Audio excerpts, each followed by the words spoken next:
నమస్తే. 5 వస్తువులతో లక్ష్మీదేవి కటాక్షం పొందాలంటే ఇలా చేయండి. తమలపాకులు తీసుకొని 5 వాటి తొడుములు తీసుకోవాలి. తొడుములు పారేయకండి. అలాగే మధ్యలో కొంచెం కల్లుప్పు వేసి కల్లుప్పు మధ్యలో మనం తీసుకున్న 5 తొడుములు కూడా ఆ కల్లుప్పుల మీద వేయాలి.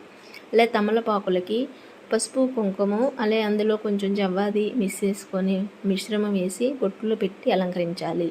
వరిపిండితోని ఇలాగా 5 ముక్కలుగా తయారు చేసి వరిపిండి ప్రమిదని ఆ మధ్యలో పెట్టి అందులోని నెయ్యి పోసి 2 ఒత్తులు అయితే వేసి కొంచెం పచ్చకర్పూరం జవ్వాది వేసి దీపారాధన చేయాలి. వాటిని ఇలాగ చామంతి పూలు గులాబీ పూలతో అలంకరించి అక్షంతలు సమర్పించి లక్ష్మీదేవికి ఇలా హారతి చూపించి మన ఇంటిలోని ఈశాన్య మూలలో పెట్టుకున్నామంటే లక్ష్మీదేవి శ్రావణ మాసంలో ఎస్పెషల్లీ లక్ష్మీదేవికి ప్రీతికరము. ఆ సాయంత్రం సంధ్యావేళ ఇలా చేస్తే లక్ష్మీదేవి మన ఇంటికి నడుచుకొని వస్తుంది.